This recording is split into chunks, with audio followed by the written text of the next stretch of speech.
ゼータガンダムは機動戦士ゼータガンダムや機動戦士ガンダムダブルゼータに登場し、エウーゴの主力機として活躍した機体です。ゼータガンダムはガンダムシリーズの中でも特に傑作可変機として多くのファンから長年支持を集めており、数々の派生機が設定されている機体ですが、実は初登場時からデザイナーの変更などもあって複数のバリエーションが存在していました。また人気機体ということもあって、カミーユの登場機に絞っても登場から数十年経った現在まで様々なバリエーション機が登場し続けています。そこで今回はゼータガンダムの中でもカミーユが登場した機体について見ていきたいと思います。まずアニメ機動戦士ゼータガンダムの作中でカミーユが登場したゼータガンダムです。ゼータガンダムはエウーゴとアナハイムエレクトロニクス社による次世代の高性能モビルスーツ開発計画ゼータ計画によって開発されました。開発当時ティターンズによる支配下にあった連邦ではニャプランのような可変機の開発に成功しており、モビルスーツの制空権を支配していました。そこでエウーゴ側もこれらに対抗するため可変モビルスーツの開発を進める必要がありました。その過程で長野博士の手によってデルタガンダムが設計されますが、フレームの構造に問題があったため可変機構を排除した別の機体百式として再設計することになるなど開発は難航していました。またアクシズとの技術交換で得られた情報をもとに簡易的な可変機構を採用したメタスの開発に成功するものの、白兵戦に耐える強度を有していなかったため、あくまで後続の可変機を開発する際のトライアル機的立ち位置の機体に収まっています。しかしエウーゴがガンダムマーク2をティターンズから奪取し、アナハイムエレクトロニクス社が解析を進めたことで状況は一変。同機に採用されていたムーバブルフレームの技術を取り込むことで可変機の開発は急ピッチで進められます。その後大気圏突入能力の実証兵器として開発したフライングアーマーから得られたデータとマーク2とともにエウーゴに渡ったカミーユ美弾考案の変形モビルスーツ案を採用することで完成したのが MSZ006 ゼータガンダムとなります。ゼータガンダムは背部左右にフライングアーマーを装備することでウェイブライダーと呼ばれる大気圏突入能力を有した巡航形態への変形能力を持ちます。これにより大気圏内外ともに高い機動力の確保に成功しました。ちなみにウェイブライダーという名称は巡航形態での移動時に超音速飛行で発生するショックウェーブを機体下部に集中させ、それに波乗りするようなスタイルで飛行するというところから命名されています。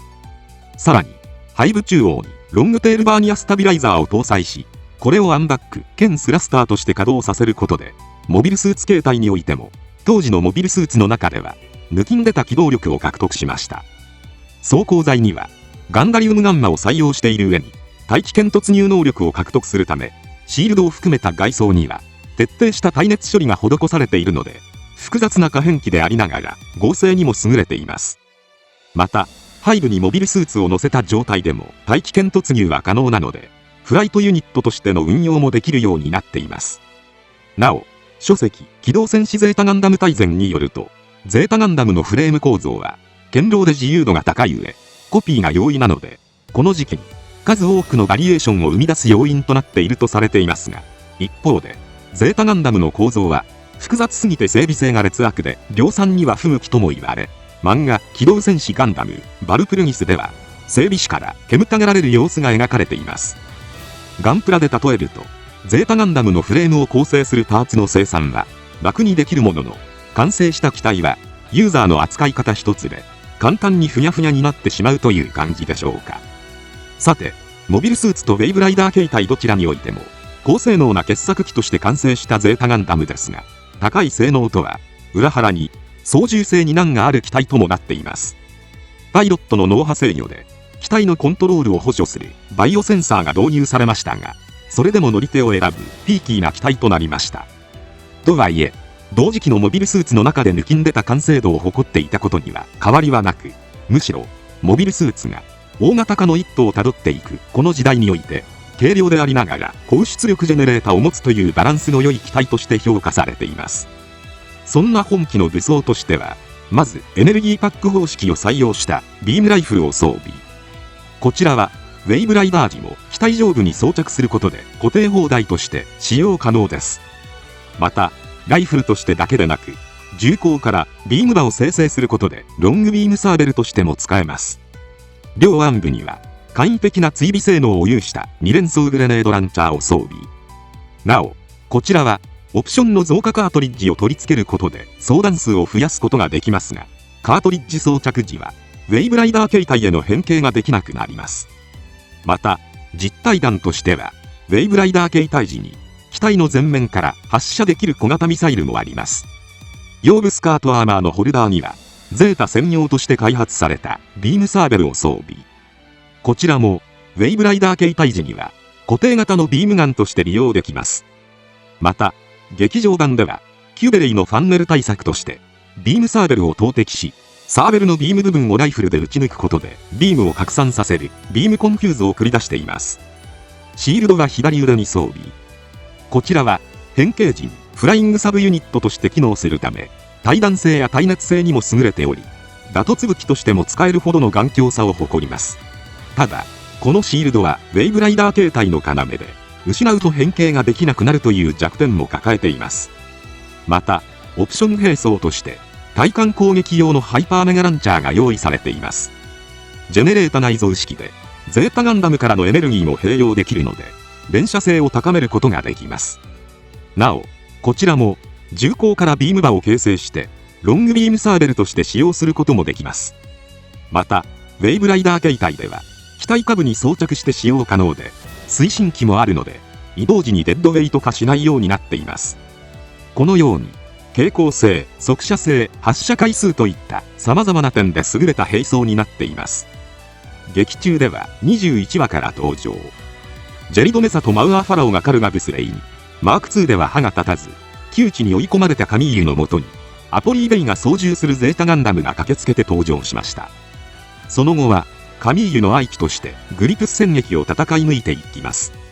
当初はティターンズの強力なモビルスーツに苦戦する場面も見られましたが、終盤ではカミーユがニュータイプとして覚醒してバイオセンサーの性能を引き出していき、ビームを跳ね返すバリアをまとったり、超巨大なビームサーベルを発生させるなど機体スペックを超える性能を発揮し始めました。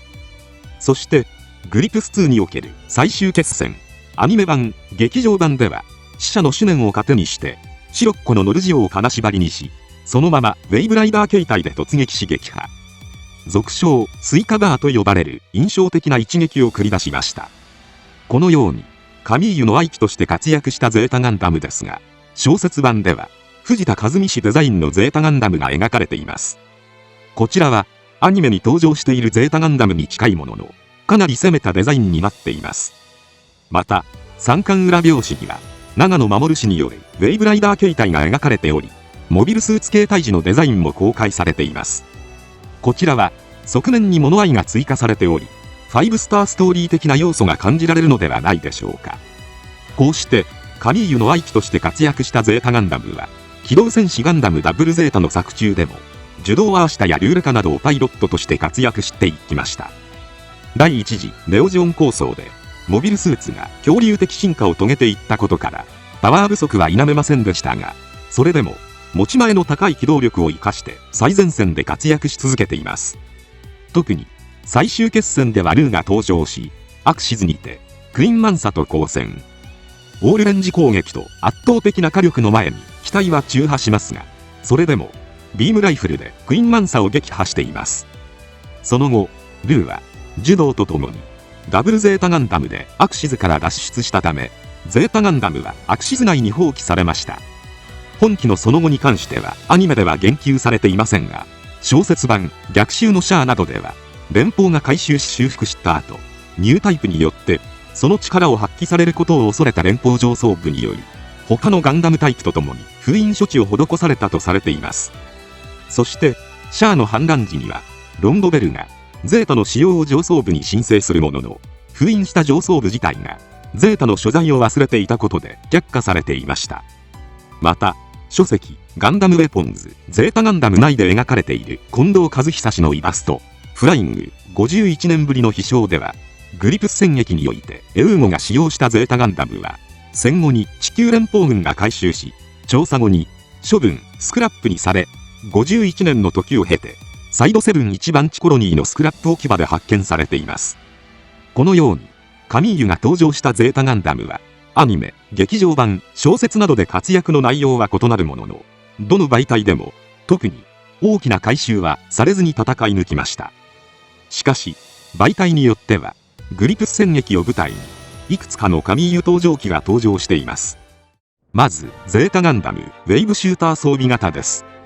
こちらは、もともとは1990年に発売された、旧ハイグレードゼータガンダムで設定された形態となります。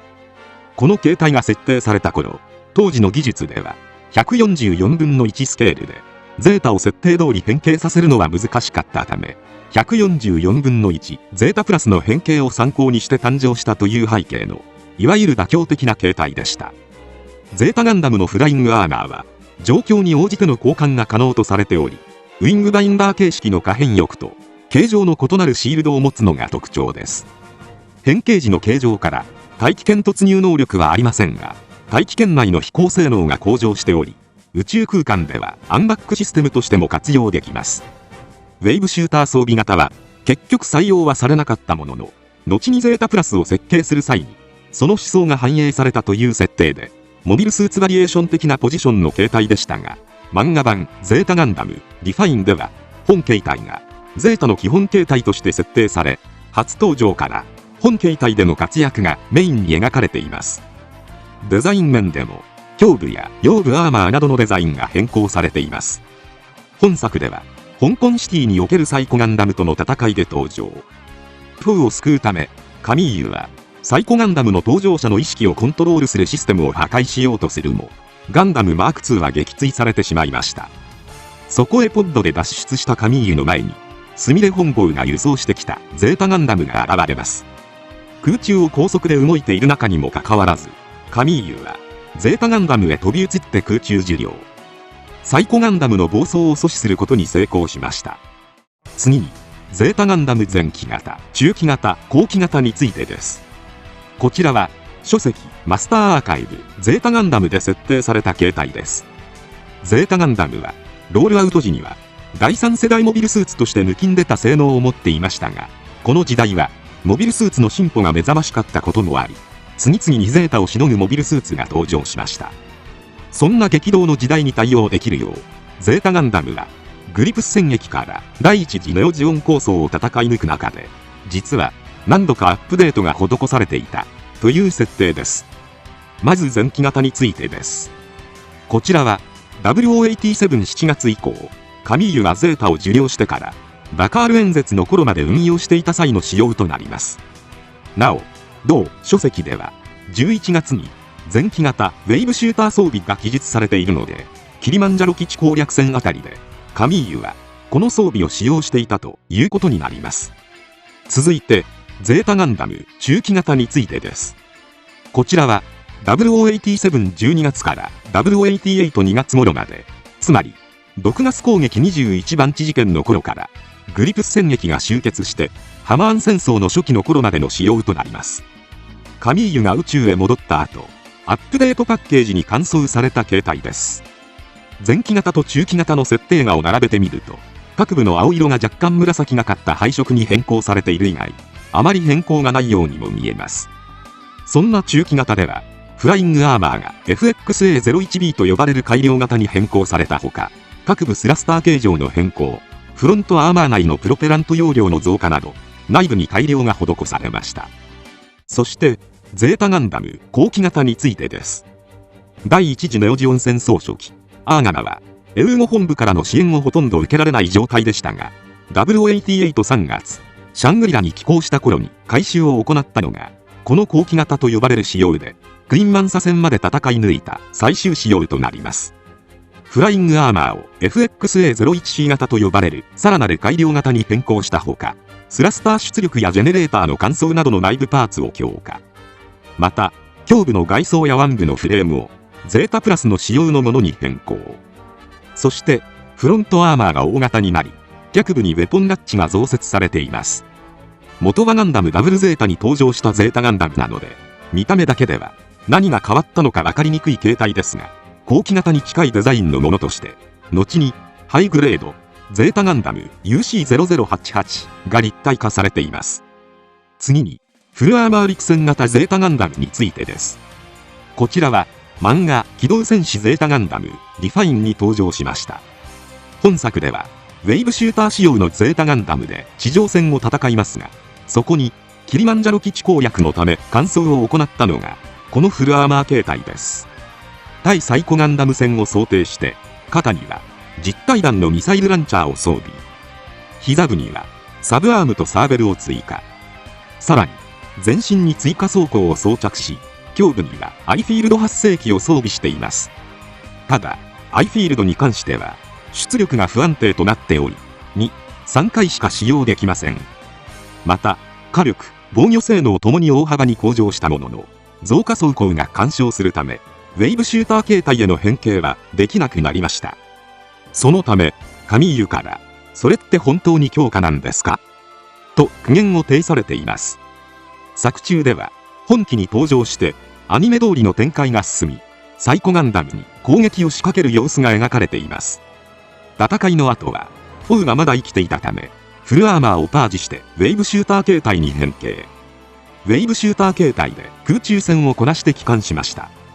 このようにカミーユのゼータガンダムはグリプス戦役だけでも複数の仕様が存在しますが、もう一つ特殊仕様があります。それがアイフィールドクロー&アイフィールドブラスター装備型です。こちらはアプリ機動戦士ガンダム UC エンゲージにおけるクロスオーバー UCE アクシズ編に登場しました。こちらはシャア、ハマーン、シロッコが率いるヌーベルジオンに対抗するための新装備を持ちます。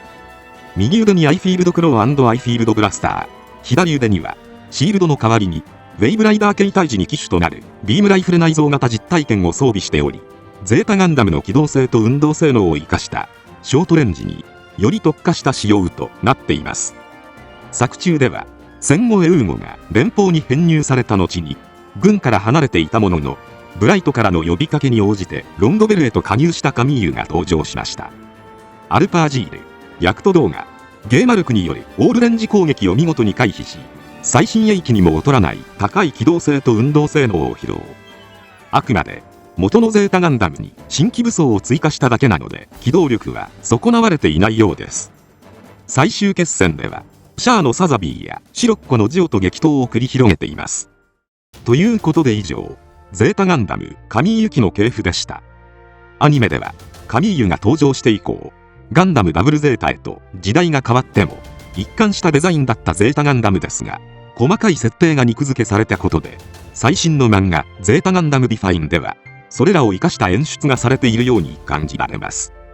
もし今再び劇場版ゼータガンダムが作られたらウェイブシューター形態も登場するかもしれません。今回は以上となります。チャンネル登録されるかはお任せいたしますので、もしよければもう一本動画を見ていただければとても嬉しいです。最後までご視聴ありがとうございました。